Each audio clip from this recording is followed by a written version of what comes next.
Next time we're told there's going to be a news feed replacing us, we will be in our chairs. We'll be sitting here. Yeah, and the news feed will be us, or they can get somebody else. We'll still be sitting here. On Tuesday, MSNBC host Joe Scarborough was furious after MSNBC pulled the show off the air on Monday.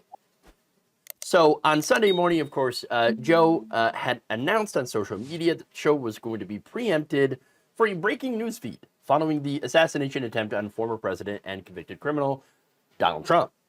There was a huge backlash as a result, which led to them kind of switching it,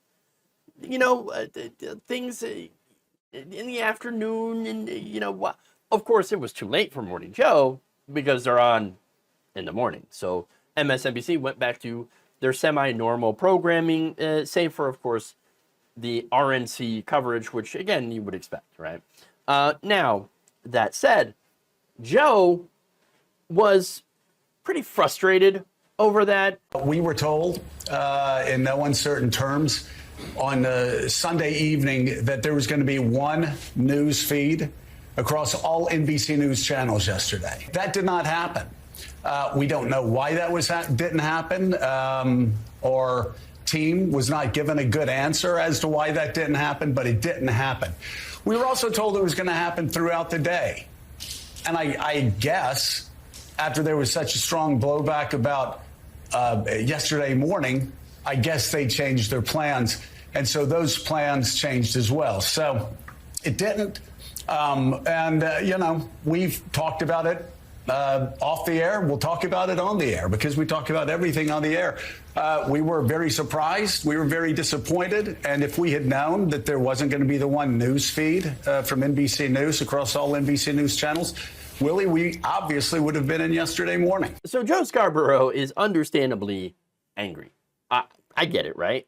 Look, MSNBC that day, as I said before, they returned to their regular programming apart from covering the RNC, but it was already over for Morning Joe. Right? They yanked him off the air. They pulled a show, and for me, I see why, right? So here's the thing.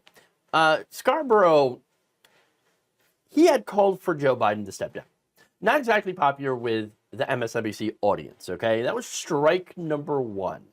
How dare you call for the sitting president and the standard bearer for the Democratic Party to step down, even though he is very clearly losing to Donald Trump.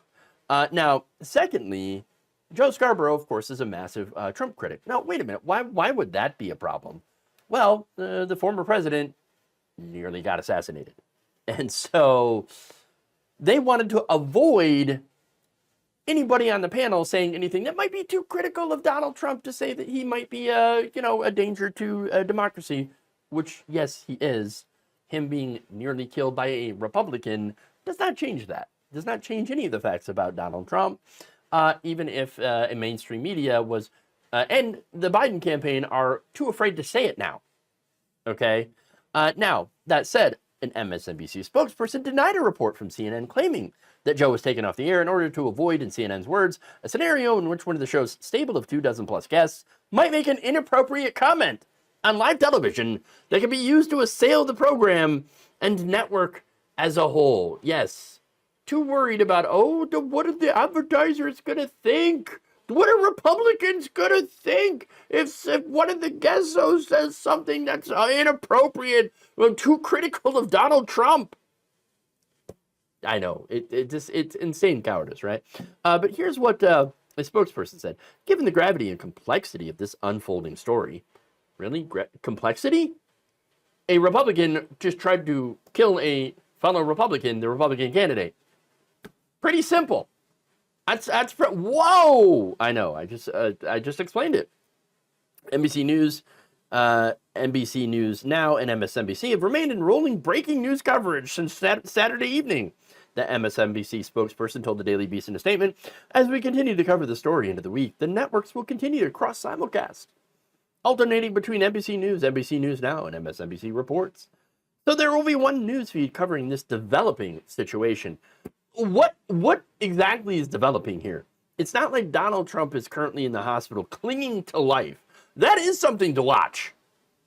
No, what they're doing, yes, they're currently investigating a motive for the shooting, right? And that makes sense, but that does not require MH370 levels of nonstop CNN-like coverage, okay?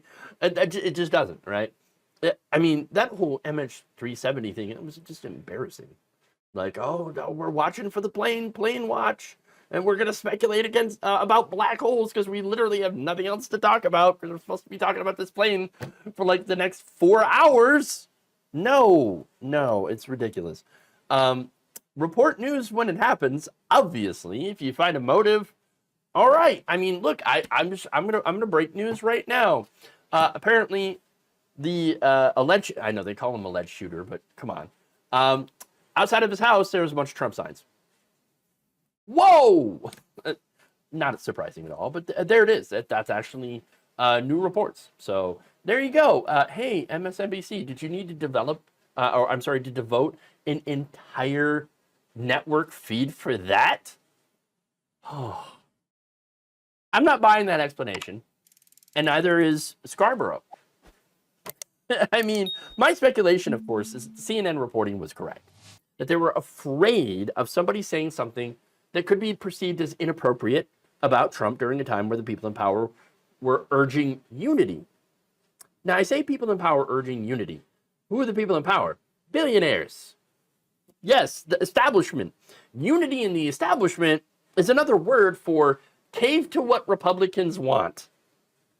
A Republican shot another Republican, and yet, where do you see the Democratic Party doing right now? What are they doing? What are they doing? They're on an apology tour. Oh my God, I can't believe, what a horrible thing that happened. You were calling Trump basically an authoritarian fascist the other day, and now you're like, I hopes and prayers that he gets better. I still think he is an authoritarian fascist. I actually do believe that. But apparently, a lot of the people in the media don't. Yeah. So, or they do believe that and are trying to get on his good side. That's the other thing, right? Look, Biden, his campaign pulled $50 million in ads in the week of the RNC. Really? $50 million worth of attack ads.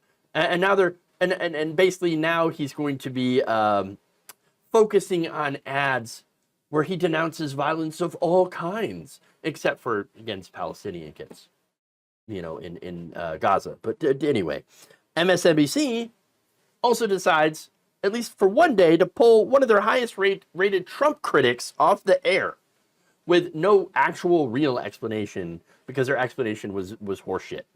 It was garbage. Come on, man. You know, this tells me, and yeah, maybe I'm being conspiratorial now, right? That that NBC, that the executives all believe that Joe Biden is going to lose, that Donald Trump is going to win. Which, again, wouldn't surprise me considering what stuff's coming out of Washington, where Democrats, highly rated, people like Nancy Pelosi, are like, we think Joe Biden is going to lose. And you have Jared Golden, who is a Democrat, in theory, also saying, I think Trump is going to win. I resigned to having a second Trump presidency. And not only that, but what will happen, I mean, the worst case scenario, which likely is going to come true, is that you're going to have Trump as president, and then Biden's going to drag down all the other Democratic races that's going to end up with Republicans taking control of the House and the Senate. Full Republican control of everything. And we all see the signs. The only person that doesn't see them is Joe Biden. All right? And that's about it, because he's like, full steam ahead, where everybody around him is going, oh, dear God, we're going to have Trump again. So that's what I think is happening. NBC and everybody knows Biden's going to lose, Donald Trump is going to win. Now, corporate media, getting back to them, corporate media knows that, you know, if they want access to a politician, they're going to kind of have to suck up. And I think that's what's going on. Okay? Corporate media wants access to power. And that's what they're trying to do to get it. They think Trump is going to be that power. Now, Joe Scarborough, massive Trump critic. I mean, can't deny that. And back in 2016, very different story. But now, massive Trump critic, okay? And now Scarborough had also begged Joe Biden to step down, who currently is in power. Now, Scarborough asked that at the time because he can read polls just like the rest of us can. He saw that unless something changes massively for Joe Biden, he's cooked. Okay, and so is the country. And let's not forget too that NBC on that issue of, oh, why don't we suck up to power? They have a history of pulling people off the air for challenging access. Remember, they want access. They want to interview Trump. They want to have Trump on if he becomes president again. I mean, a good example of that is Phil Donahue, Cenk Uygur, Ed Schultz. All of them taken off the airwaves because they challenged power.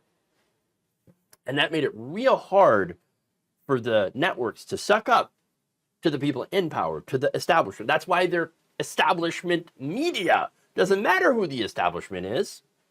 It'll be Trump. Then they're going to suck up to Trump. Establishment media. It's going to be Joe Biden, establishment. That's it. That's who they are. Joe Scarborough, however, thinks that he can fight against this. I mean, look, he is a top-rated host. But at the same time, I don't know how much power. I mean, Tucker Carlson, speaking of establishment media, right? Tucker Carlson was the highest Fox News rated host. He lost his seat. He lost his show. And now he's doing some rinky-dink, show on X/Twitter, right? And that's it. I mean, barely even notice him anymore, okay? But will that happen to Joe Scarborough? It's very possible if he doesn't back down, which, knowing Joe Scarborough, very likely he probably will in some way. But currently, he's pretty mad at everything that had happened behind the scenes.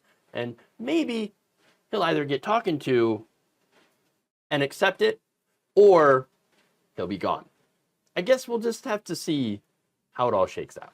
Thank you for watching. If you enjoyed this video, please like, share, subscribe, hit the bell icon in order to get notified whenever a new video is released. And if you want to support independent, progressive media through this difficult time where it seems like everybody is shutting down, you can become a member on our YouTube page, you can become a subscriber on Facebook, or you can go to my Patreon. It's patreon.com/Jeff Waldorf. Thank you.